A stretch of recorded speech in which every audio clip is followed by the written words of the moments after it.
Hello friends, welcome to Patient Education series on cancer. Cancer is a deadly disease जो किसी भी as में हो सकती है, किसी भी वाइटल ऑर्गन पर अटैक कर सकती है और किसी भी इंसान को हो सकती है। पर हाल में कैंसर के जो केसेस तेजी से बढ़ते हैं, उनमें बहुत सारी विमेन पेशेंट्स हैं।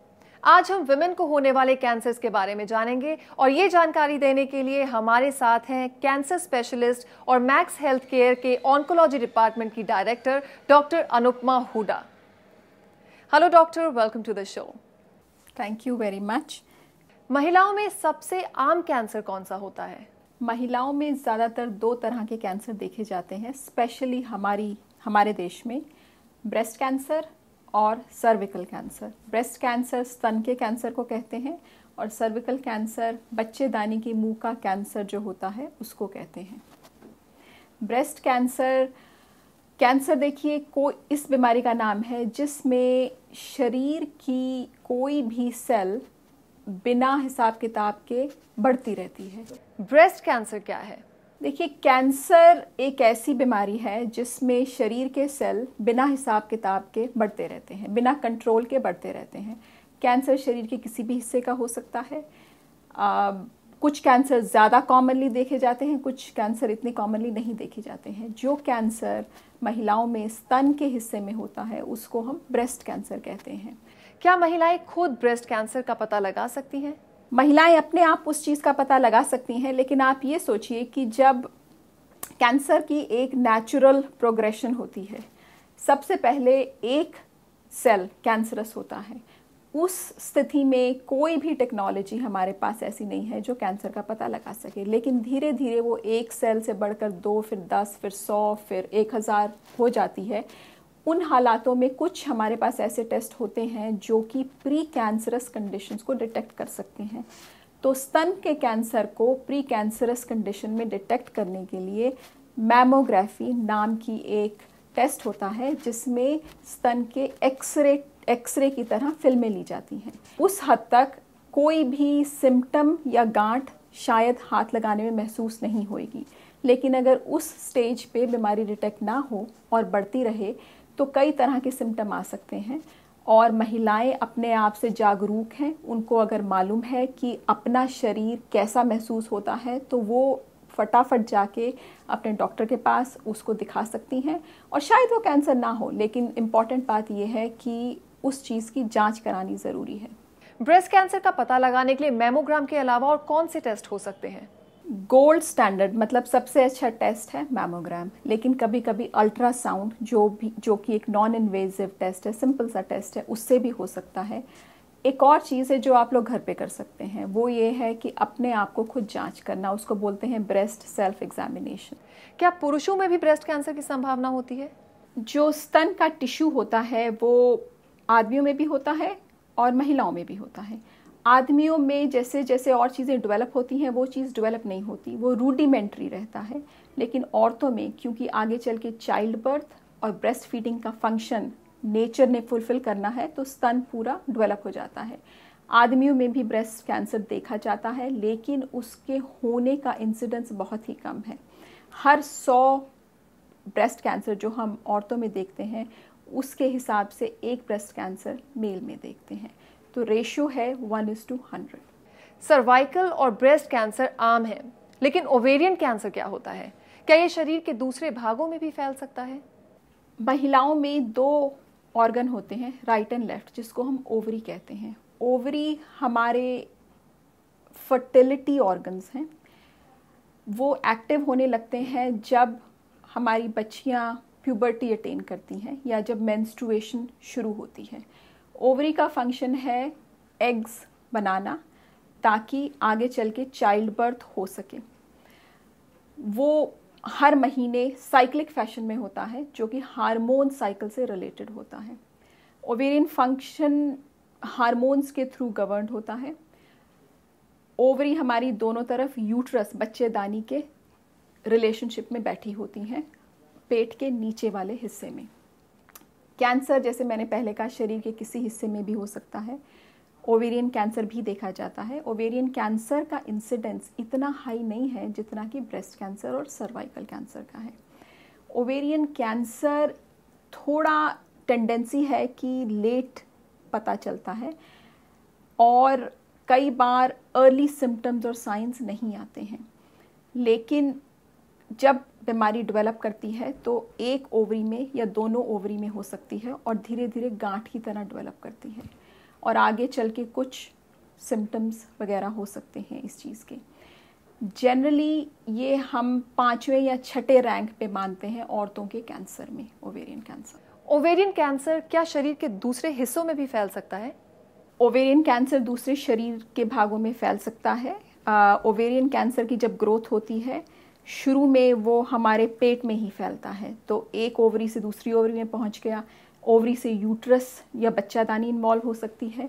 हमारे पेट के ऊपर एक पतली लाइनिंग होती है जिसको हम मोमेंटम बोलते हैं, उसमें छोटे छोटे कैंसर के नोड्यूल बन सकते हैं और सबसे जब ये सब होने लगे तो कई बार पेट में पानी भर सकता है, उसको हम बोलते हैं असाइटिस। तो ये सब चीज़ें ज़्यादा कॉमनली होती हैं। कई बार अगर इस स्टेज पर पहुंचने तक भी अगर डायग्नोसिस ना हो तो ओवेरियन कैंसर लिवर या लंग में भी जा सकता है। ओवेरियन कैंसर की भी स्टेज होती हैं और सबसे खतरनाक स्टेज कौन सी है? हर एक कैंसर के स्टेजेस होते हैं। जनरली ज़्यादातर कैंसर्स के 4 स्टेज होते हैं। जितना अर्ली स्टेज कैंसर उतना अच्छा, उतना ज़्यादा ठीक होने के चांस हैं, उतनी कम ट्रीटमेंट चाहिए होती है। सेम चीज़ ओवेरियन कैंसर को भी अप्लाई करती है। ओवेरियन कैंसर की भी 4 स्टेज हैं। चौथी स्टेज तभी होती है जब ओवेरियन कैंसर हमारे पेट में से निकलकर लंग या लिवर के अंदर वाला जो डीप टिश्यू है उसमें पहुंच जाए। जब तक वो पेट तक सीमित है, पानी भी बना हुआ हो, बेशक वो जो पतली लाइनिंग की हमने बात करी उस पर भी गांठें हों, तब तक वो स्टेज 3 है। ओवेरियन कैंसर की खूबी ये है कि स्टेज 3, लेट स्टेज 3 तक भी ठीक होने के चांसेस होते हैं। एक चीज़ आप ध्यान में रखें कि जितनी देर तक कैंसर डिटेक्ट नहीं हो और जितनी देर तक हम ये सोच के कि नहीं ये तो हमें प्रॉब्लम नहीं है या डॉक्टर के पास ना जाएं, ठीक तो हो जाएगा कैंसर, लेकिन वापस आने के चांसेस भी होते हैं कैंसर के। तो अगर फर्स्ट स्टेज पे हम कैंसर पकड़ लेते हैं तो आपको कम ट्रीटमेंट की ज़रूरत है, आपके ठीक होने के चांसेस बेहतर हैं और कैंसर वापस आने के चांसेस बहुत कम हैं। तो ये चीज़ आप लोग दिमाग में रखिए। भारत में प्रतिवर्ष कितनी महिलाएं इस तरह के कैंसर से ग्रसित पाई जाती हैं? हमारे देश में कैंसर रजिस्ट्री बहुत अच्छी तरह से डेवलप नहीं हुई है। ये हमारा थोड़ा लैक है हमारे देश में। जो वेस्टर्न कंट्रीज़ हैं जैसे कि अमेरिका, उनमें ये इंसिडेंस ज़्यादा अच्छी तरह मालूम है। हम लोगों के पास इतना कंसोलिडेटेड डेटा नहीं है क्योंकि रिपोर्ट ही नहीं होती हैं ये चीज़ें। अगर कैंसर पकड़ में आ भी गया अस्पतालों में तो वो चीज़ें रिपोर्ट नहीं होती हैं। लेकिन मैं इतना ज़रूर कह सकती हूँ कि ओवेरियन कैंसर ब्रेस्ट कैंसर और सर्विकल कैंसर से कम कॉमन है।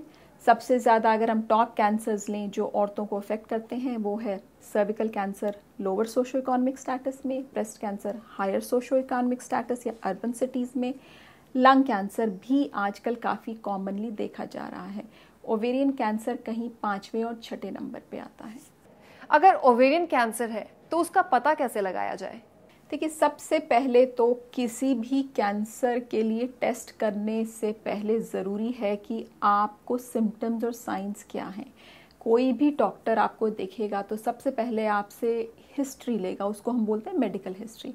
हिस्ट्री में हम ये जानना चाहते हैं कि कौन सा टेस्ट इस्तेमाल करें और ताकि कम से कम हम टेस्ट इस्तेमाल करके आपका डायग्नोसिस कर पाएँ। तो ओवेरियन कैंसर के लिए अगर कोई आता, कुछ वैसी कंप्लेंट से आता है जिससे ओवेरियन कैंसर होने का शक होता है, तो जनरली 2 या 3 टेस्ट होते हैं। नंबर 1 कुछ बेसिक प्रिलिमिनरी ब्लड टेस्ट जो कि सभी के लिए ज़रूरी हैं। नंबर 2 अल्ट्रासाउंड या सीटी स्कैन पेट का। अगर सीटी स्कैन करा के या अल्ट्रासाउंड करा के, अल्ट्रासाउंड से बेहतर सीटी स्कैन है, सीटी स्कैन हमारे को ज़्यादा इन्फॉर्मेशन देता है।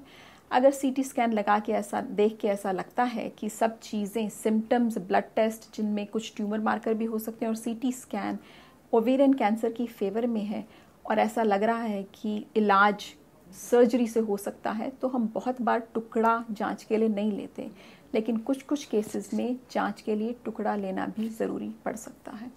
ओवेरियन कैंसर के इलाज के क्या ऑप्शंस हैं? तो जैसा कि मैंने कहा कि ट्रीटमेंट आपकी डिपेंड करती है कि कौन सी स्टेज पे बीमारी पकड़ी गई है।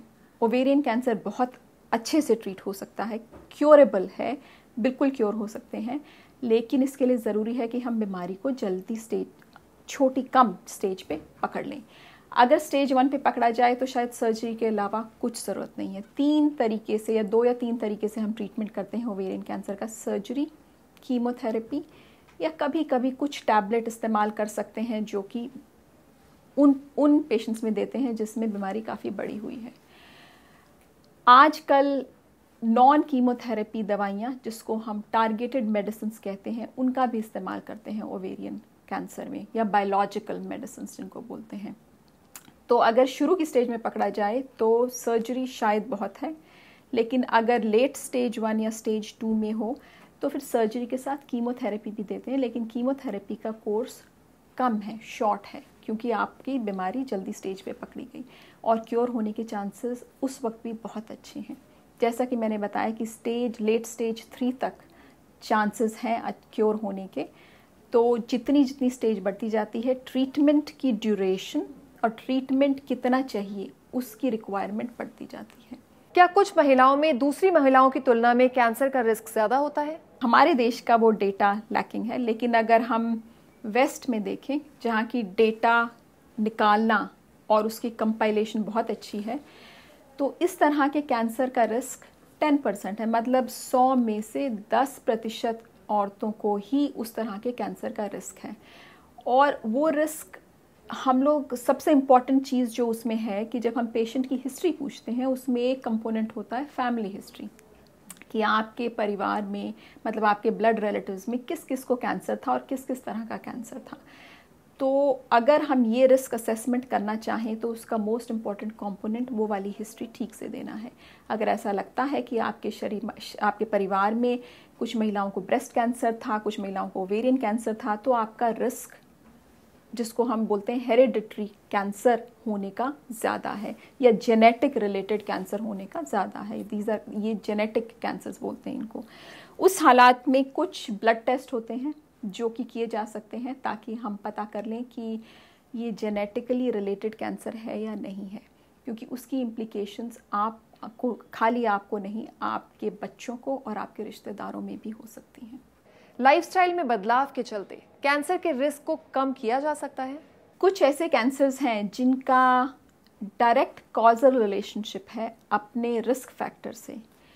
उसमें कुछ कैंसर्स ऐसे हैं जो कि आदमियों में ज़्यादा देखे जाते हैं, लेकिन हमारे देश में कम सोशो इकोनॉमिक स्टेटस में या फिर बहुत अर्बनाइज पॉपुलेशन में उनका रिस्क बढ़ रहा है, जिसमें है tobacco consumption and smoking. Tobacco consumption मतलब तंबाकू खाना किसी भी फॉर्म में, चाहे वो चबा रहे हैं या गुटखा खा रहे हैं या स्मोक कर रहे हैं, मुंह के कैंसर को, गले के कैंसर को और लंग के कैंसर को 100% बढ़ाता है। उसका रिस्क एसोसिएशन 100% है। तो अगर वो वाली चीज़ औरतों में है तो वो अगर आप बंद करेंगे तो अपना रिस्क धीरे धीरे करके ज़ीरो कर लेंगे। बाकी जो हमारे लाइफस्टाइल मॉडिफिकेशंस हैं वो सब कैंसर रिस्क को कम करती हैं, ये हमें मालूम है। लेकिन ऐसी कोई चीज़ नहीं है जिसको हम कह सकें कि अगर आप ये कर लेंगे तो कैंसर नहीं होगा, क्योंकि आज तक भी साइंटिस्ट 100% ये समझ नहीं पाए हैं कि एक ही कैंसर एक इंसान में डिफरेंट रिस्क फैक्टर्स से हो रहा है, लेकिन दूसरे इंसान में कुछ और रिस्क फैक्टर्स हैं, लेकिन कैंसर एक ही तरह का हो रहा है। ये सब लाइफस्टाइल मॉडिफिकेशंस करने से हम अपने शरीर को हेल्दी बनाते हैं, ताकि अगर बाई चांस खुदा न खास्ता ऐसी तकलीफ हमें हो तो हमारे में ट्रीटमेंट टॉलरेट करने की शक्ति रहे। और सारी तकलीफ़ें जो कि हार्ट डिजीज़ है, स्ट्रोक है, डायबिटीज़ है, हाइपरटेंशन है, उन सब चीज़ों का रिस्क भी हम कम कर सकते हैं। Thank you so much doctor. Women cancer के बारे में इस डिटेल्ड इन्फॉर्मेशन का लाभ हमारे व्यूअर्स ज़रूर उठाएंगे। Thank you very much. Cancer खतरनाक है, लेकिन अगर हम अलर्ट हैं तो इस खतरे से दूर रह सकते हैं। आपको अलर्ट करने की ये मुहिम जारी रहेगी इस शो के जरिए। Keep watching patient education series on cancer. Take care of yourself, क्योंकि हमें आपकी फिक्र है।